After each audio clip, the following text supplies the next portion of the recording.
have readers yet, but I'm getting close. So I want to thank everyone. It is truly my distinguished honor to be one of this year's winners of the Mercy Spirit Award. What a wonderful acknowledgement of the last 7 years of my work here at Mercy. And at the Center for Restorative Therapies with all my colleagues, Debbie Feldman, Beth Anarino, and I have to pull in some other departments too, Marsha Oakley from the Breast Center. I don't know if I'd be here without her. And the woman who nominated me, Sue Klinger from the lab. I also have my family here today. I'm so proud of my mom drove all the way up from North Carolina when we found out this was happening, and my partner Chris, and very good friends, Debbie and Dave Crockett, who the story will be told after I give my little speech, but they're really my connection to one of the most special people I've ever known here at Mercy, and that was a patient, Karen McCarthy. And Karen passed away at Thanksgiving 5 years ago, and I wouldn't be where I'm at today without her. So my deepest thanks go out to the many people who supported me over these years, and to the special person again who nominated me. I have to remember that it's, the 4th nomination, so I wasn't going to throw the joke in, but everyone else made you laugh, but they were calling me the Susan Lucci of the Finally, rest. But really, what an honor it is celebrating this year with amazing nominees and amazing co-workers.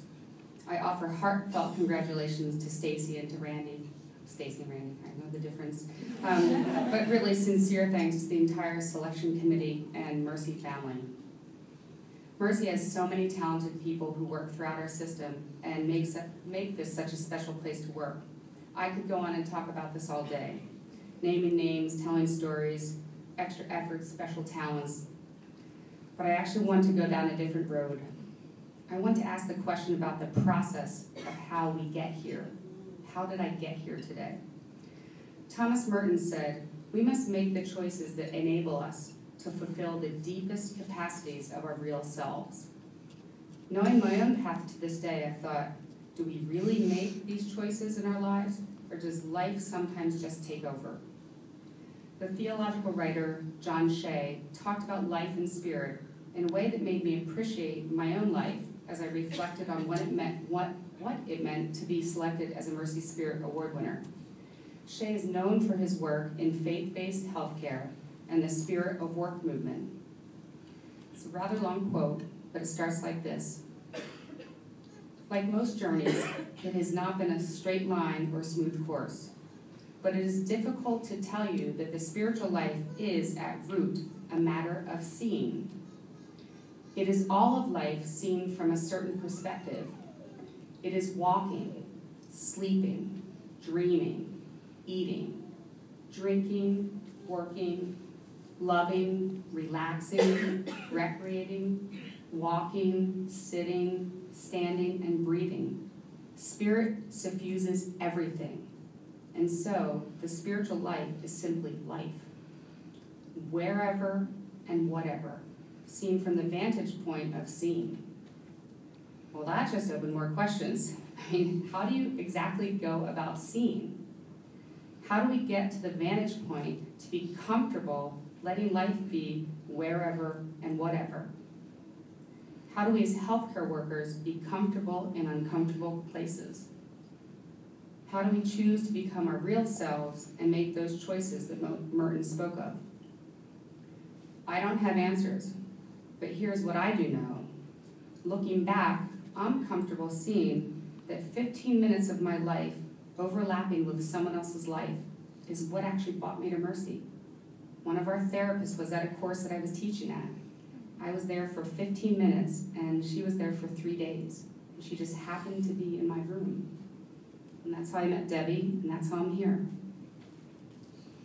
The Lymphedema Assistance Fund. My patient, Karen McCarthy, in the last year of her life, when she knew full well she was dying, she said, "I've always wanted to write a cookbook." And she did. And we raised $20,000 to start our Lymphedema Assistance Fund. I had nothing to do with that. That wasn't my effort. I was just there. I'm comfortable seeing what is going to happen with healthcare in the next few years. Maybe with a little less fear, but I'm comfortable because we need to be in these difficult places. I think that's what the Sisters of Mercy did, as Randy talked about when they came to Baltimore. And so I've tried to learn to see, and it's been from the vantage point of my relationship with so many amazing people that I've come to live such a full and enriched life. I owe my growth as a practitioner to the compassion I have experienced from my patients who were in pain or facing great challenges or were even dying. I have had some of the most complete moments as a human being during these times.